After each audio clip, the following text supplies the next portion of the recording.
తెలియజేస్తాం. గౌరవ సభ్యులు కౌశిక్ రెడ్డి గారు.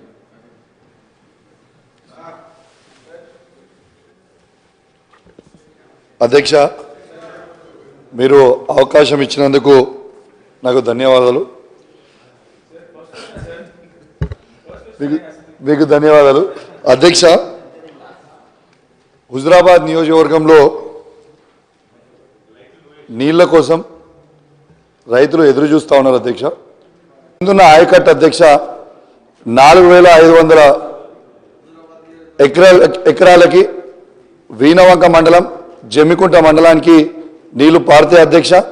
ఇండైరెక్ట్గా ఇంకొక 4000 ఎకరాలకి పారుతాయి అధ్యక్ష.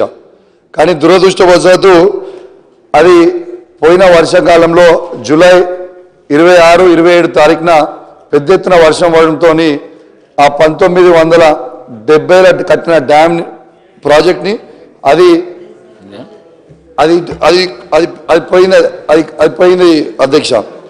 దయచేసి నేను దాదాపు దాని వెనుక 18 లక్షల రూపాయలు కలెక్టర్ ఫండ్ నుంచి డిపిఆర్ ఎస్టిమేట్ కోసం 70 కోట్ల రూపాయల ఎస్టిమేట్ చేసి పంపించడం జరిగింది అధ్యక్ష. దానికోసం నేను బాగా తిరిగినా కానీ ఎలక్షన్ కోడ్ రావడం వల్ల ఆగిపోయింది. దయచేసి ఆ కలోలా ప్రాజెక్ట్ని ఆ 70 కోట్లతోని కడితే రైతులందరూ కూడా లాభం అవుతుందని కోరుతూ ఉన్నాను అధ్యక్ష. అదేవిధంగా అధ్యక్ష, integrated markets Jammikunta municipality Huzurabad మున్సిపాలిటీలో దాదాపు 9.5 కోట్లు, జమ్మికుంట మున్సిపాలిటీలో 6.5 కోట్లతో ఆల్రెడీ శాంక్షన్ అయిపోయింది అధ్యక్ష. ఆల్మోస్ట్ 40-50% వర్క్ కూడా అయిపోయింది. కానీ దయచేసి ఈ గవర్నమెంట్ మారిన తర్వాత వాళ్ళు కొంచెం స్లో చేస్తూ ఉన్నారు అధ్యక్ష. దయచేసి కొంచెం అది కూడా స్పీడ్గా చేపియాలని కోరుతా ఉన్నాను అధ్యక్ష. అంటే మీరుగా కాంట్రాక్టర్లకు డౌట్ ఉంది. ఇంకోటి అధ్యక్ష, సిఎంఆర్ఎఫ్ ఫైల్స్ మా హుజురాబాద్ నియోజకవర్గం నుంచి దాదాపు 1200 ఫైళ్ళు కూడా మన సీఎం గారి ఆఫీస్లో ఉన్నాయి. దయచేసి ప్రభుత్వం మారించు కానీ ఆ ఫైళ్ళు కూడా దయచేసి మీరు క్లియర్ చేపిస్తే వాళ్ళందరూ పేదవాళ్ళు కాబట్టి దయచేసి బాగుంటుంది అధ్యక్ష. అదేవిధంగా 72 విఓ బిల్డింగ్లు మా హుజురాబాద్ నియోజకవర్గంలో శాంక్షన్ అయిపోయి ఉన్నాయి అధ్యక్ష. కొన్ని పనులు అయినాయి, కొన్ని పనులు అవుతున్నాయి. దయచేసి ఆ విఓ బిల్డింగ్లు కూడా క్యాన్సిల్ చేయొద్దు. ఎందుకంటే మహిళా గ్రూపులు అందరూ కూడా మీటింగ్ పెట్టుకుంటారు కాబట్టి దయచేసి దానికి కూడా మీరు ఆదేశాలు ఇవ్వాలని మీ ద్వారా గౌరవ మంత్రి గారిని కూడా కోరుతా ఉన్నాను అధ్యక్ష.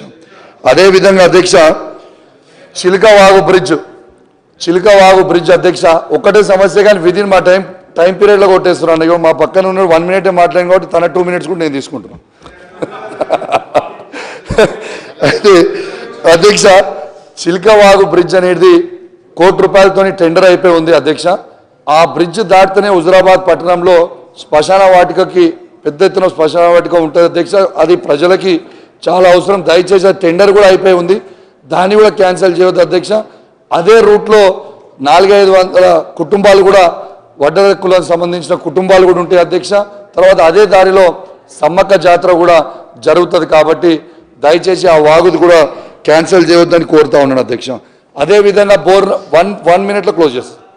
బోర్నపల్లి ఇప్పల్ నర్సింగాపూర్ రోడ్ అధ్యక్ష దాదాపు ₹1,50,00,000 టెండర్ అయిపోయి ఉంది అధ్యక్ష.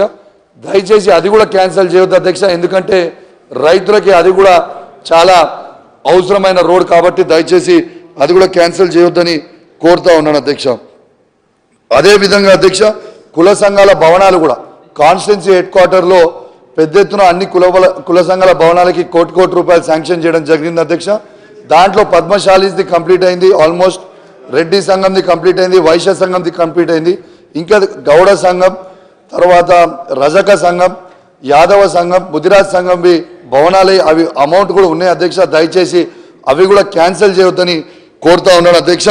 అదేవిధంగా కొంచెం కొత్త మండలాలు కూడా అవసరం ఉన్నాయి అధ్యక్ష. మా నియోజకవర్గంలో ఉప్పల్ని ఒక మండలంగా, చెల్లూరుని ఒక మండలంగా, వావిలాలని ఒక మండలంగా, శనిగరంని ఒక మండలంలో కూడా చేయాలని అయిపోయింది. 30 సెకండ్ల రీబిల్డ్ చేయాలని కోరుకుంటూ మరియు మీరు ఈ అవకాశం ఇచ్చినందుకు ప్రత్యేకంగా ధన్యవాదాలు. Thank you. గౌరవ సభ్యులు సీఎంఆర్ఎఫ్ సంబంధించి గత ప్రభుత్వం కూడా దాదాపు నేను అప్పుడు పార్లమెంట్ సభ్యులుగా పంపించడం కాదు, నాకు తెలిసింది దాదాపు 60,000 సిఎంఆర్ఎఫ్ సంబంధించిన ఫైల్స్ పెండింగ్ ఉన్నాయి గత ప్రభుత్వం అంటే మా గౌరవ సోదరుడు ప్రాతినిధ్యం వహించే పార్టీ ప్రభుత్వం ఉన్నప్పుడు దాని మీద ఎంత త్వరగా అయితే అంత నిర్ణయం తీసుకొని గౌరవ ముఖ్యమంత్రి గారు సపరేట్ సెక్రటరీని పెట్టడం జరిగింది. అవన్నీ కూడా క్లియర్ చేయబోతున్నాం. ఇంకా కొన్ని సమస్యలు చెప్పారు మీనవంక మండలం సంబంధించి కానీ కవలపూరి కానీ మీరు ఇచ్చిన ఎలక్షన్ల ముందు ఇచ్చిన ప్రొసీడింగ్స్ కానీ అధ్యక్ష ఒకటి జనరల్గా అందరికీ సంబంధించిన సభ్యులకు చెప్తున్నాం. ఎన్నికల ముందు ప్రగతి నివేదన సభలు పెట్టినప్పుడు గౌరవ సభ్యులు కేటీఆర్ గారు ఏ కాన్సెప్ట్కి వెళ్ళినా దాదాపు 600-700 కోట్ల అడ్మినిస్ట్రేషన్ శాంక్షన్ ఇచ్చింది అధ్యక్ష. అందులో నా నల్గొండ అసెంబ్లీలో కూడా 850 కోట్ల అడ్మినిస్ట్రేషన్ శాంక్షన్ ఇచ్చాను. 850 కోట్లు పంపిస్తానా లేదన్నా అంటే వారు గౌరవ సభ్యులు కౌశిక్ రెడ్డి గారితో పాటు మా వాళ్ళు కూడా అన్నారు అన్ని శాంక్షన్స్ ఉన్నాయన్నారు. ఎన్నికల 1-2 నెలల ముందు ప్రగతి నివేదిక సభలో ఇచ్చిన అడ్మిషన్ శాంక్షన్ దాదాపు 1,00,000 కోట్ల పైన ఉంటాయి అధ్యక్ష. అవన్నీ స్టార్ట్ చేయాలని మీరు అడుగుతున్నారు కాబట్టి అందులో ఇంపార్టెంట్ తీసుకొని స్టార్టెడ్ వర్క్స్ ఉంటే తప్పకుంటే ప్రజా అవసరం ఉంటే స్టార్ట్ చేద్దాం. ఉదాహరణ నా ఎగ్జాంపుల్ చెప్పిన నా కాన్సెన్స్ 890 కోట్లు శాంక్షన్లు ఇచ్చినా అంటే నేను మినిస్టర్ కాగానే అన్ని శాంక్షన్ లెటర్ తెప్పించుకున్నా. ఏ బడ్జెట్లోకి ఇచ్చినా అంటే ఏ బడ్జెట్ లేదు అకౌంట్ లేదు అడ్వాన్స్ శాంక్షన్ ఉన్నాయి. ఇప్పుడు నేను ఏం చేయాలి? కేటీఆర్ గారు ఇచ్చిపోయారు నన్ను కట్టమంటున్నారు వాళ్ళు నా దగ్గర డబ్బులు లేవు. అందుకే తప్పకుండా స్టార్ట్ అయినది ఇంపార్టెంట్ ప్రయోజనాలకు సంబంధించినవి డెఫినెట్గా టేకప్ చేస్తాం. గౌరవ సభ్యులు జాఫర్ హుస్సేన్ గారు.